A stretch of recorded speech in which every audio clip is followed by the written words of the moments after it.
Não há como negar que os cães são os melhores amigos do homem, concorda?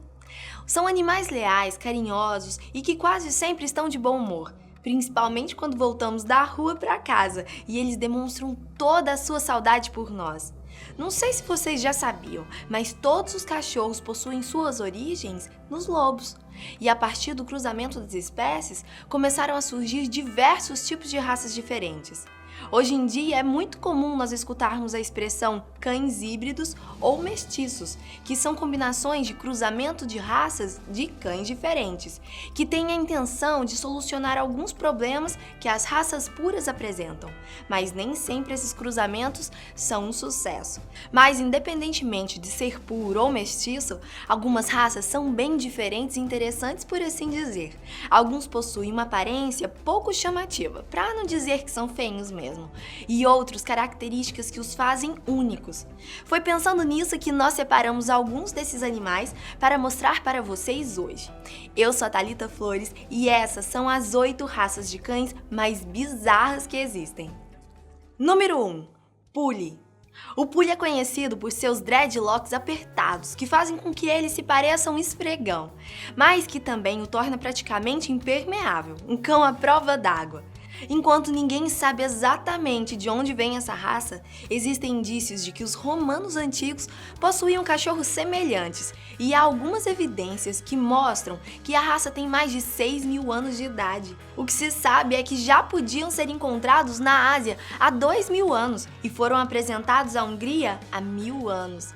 Os húngaros rapidamente gostaram desse animal e os treinaram para se tornarem grandes pastores, juntamente com uma raça similar, conhecida como Komondor.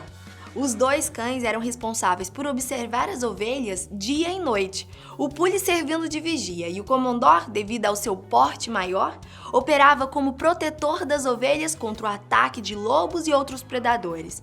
Os Pules foram tão apreciados durante esse período que não era incomum que um pastor gastasse quase toda a sua economia de um ano inteiro para comprar um desses cães.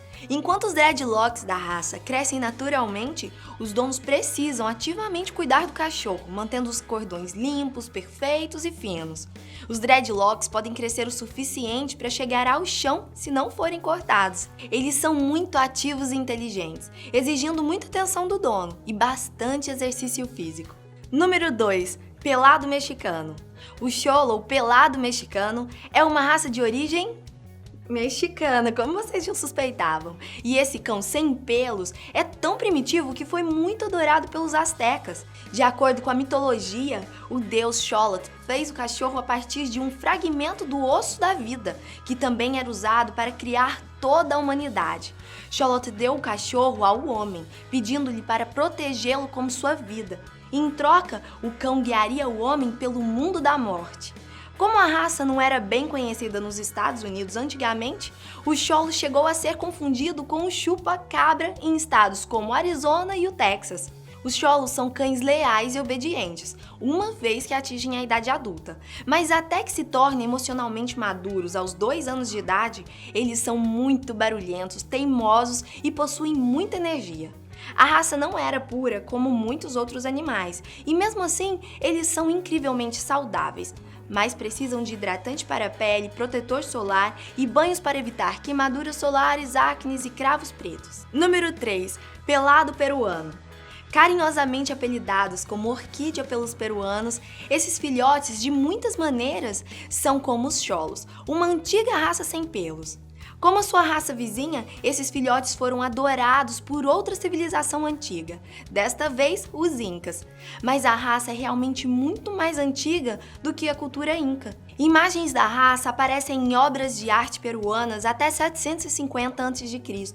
O folclore peruano, muitas das vezes baseado em histórias incas, diz que abraçar os cães pode ajudar com problemas medicinais, particularmente problemas de estômago.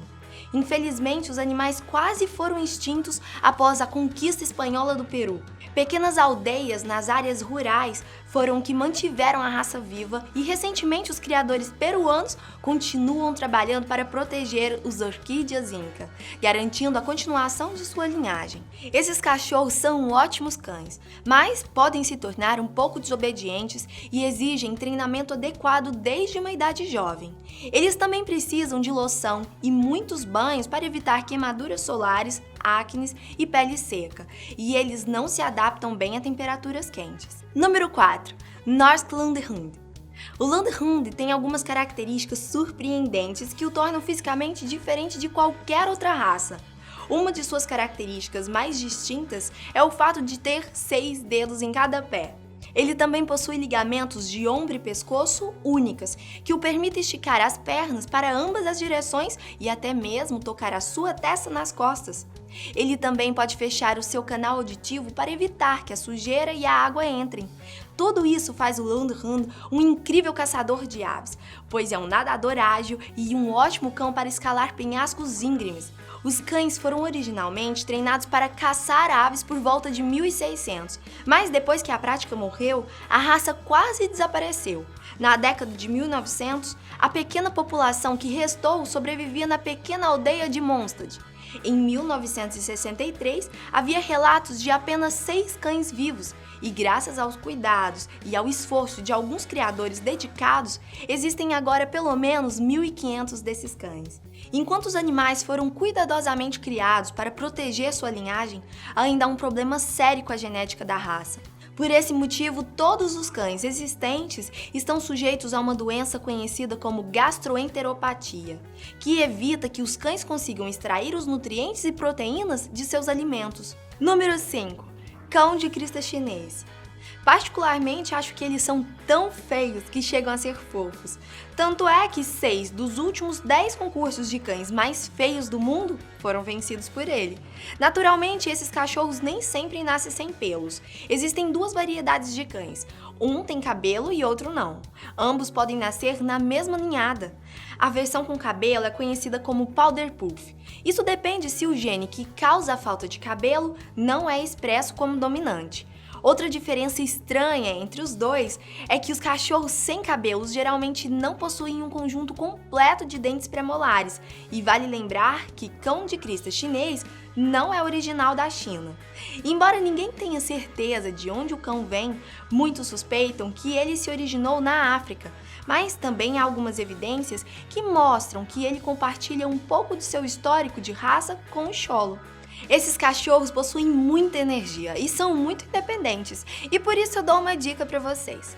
Quando vocês forem passear com esse cão, coloque uma coleira, pois eles não costumam obedecer o chamado de seus donos tão facilmente. Número 6. Cão da Carolina.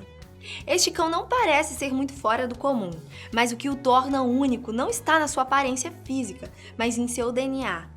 Quando analisaram seus genes, perceberam que o cão da Carolina pode ser a espécie canina mais antiga da América do Norte, chegando a aparecer em pinturas rupestres dos primeiros nativos americanos.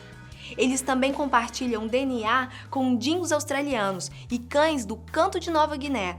Eles são animais relativamente primitivos, sujeitos a problemas de hierarquia social entre os seus donos, e não são recomendados para pessoas que vão ser donos de cães pela primeira vez. O Carolina Dog é naturalmente tímido em torno dos seres humanos, mas uma vez que eles se tornam um membro de uma família, são totalmente devotos e leais. Estes cães são enérgicos e ativos, ansiosos para brincar e geralmente se ajustam bem à vida familiar. Esta raça tem um instinto de caça bem desenvolvido, mas a socialização adequada e as primeiras apresentações o tornaram compatível com outros animais de estimação familiares. Estes cães se dão bem com as crianças e eles prosperam em um ambiente com um líder forte. Número 7. Catahoula Cur. Esses cachorros não são apenas únicos porque eles têm um nome legal. Eles também são caçadores incríveis e até conseguem escalar árvores para perseguir presas. Acredita-se que os cães sejam uma das raças sobreviventes mais antigas em toda a América do Norte e foram valorizados pelos nativos americanos por suas incríveis habilidades de caça. O nome da raça vem da paróquia de Catahoula, na Louisiana, onde a raça se originou. Desde então, muitos caçadores famosos possuem catahoulas, incluindo Jim Bowie e Ted Roosevelt. Como um cão trabalhador, eles são conhecidos por terem muita energia, mas se exercitados corretamente, esses cães leais podem ser fáceis de treinar para o pastoreio, para o trabalho da polícia ou até mesmo fazer truques para a família. Quando ele recebe uma boa educação, o Catahoula Cur não é agressivo com as pessoas. No entanto, eles são vigilantes e cautelosos quando estranhos estão por perto. Eles têm uma natureza desconfiada e precisam de um dono que esteja sempre por perto para evitar problemas. Os proprietários mais passivos irão perder rapidamente o status de macho alfa da família e o cachorro irá acabar se tornando o novo governador do lar, o que pode fazer com que ele não se comporte muito bem. E por mais legal que ele seja, não é um cão certo para todos os tipos de pessoas. Número 8. Mastim Napolitano. Os fãs da saga Harry Potter vão reconhecer essa raça, porém eles nem são tão robustos quanto parecem ser no filme. Mas esses cães podem ser, sim, incrivelmente grandes, chegando a pesar mais de 100 quilos. Historicamente, a raça é famosa por ter lutado ao lado das legiões romanas, usando um tipo de armadura de couro com lâminas na parte de cima para que pudessem passar por debaixo dos cavalos inimigos e feri-los de alguma maneira. Infelizmente, apesar de sua longa história, eles estavam quase extintos após a Segunda Guerra Mundial. Mas pouco depois, um pintor italiano fundou um canil destinado a proteger a raça dos mastim napolitanos que restavam, fazendo cruzamentos com alguns mastim ingleses para ajudar a aumentar a linhagem. Os cães são ótimos animais de estimação, mas são extremamente protetores de suas famílias e precisam de socialização desde uma idade jovem para garantir que não sejam agressivos contra estranhos. Eles raramente atacam a menos que sejam provocados. Bem, é isso aí, pessoal. Espero que tenham curtido o nosso vídeo de hoje e grande abraço. Tchau!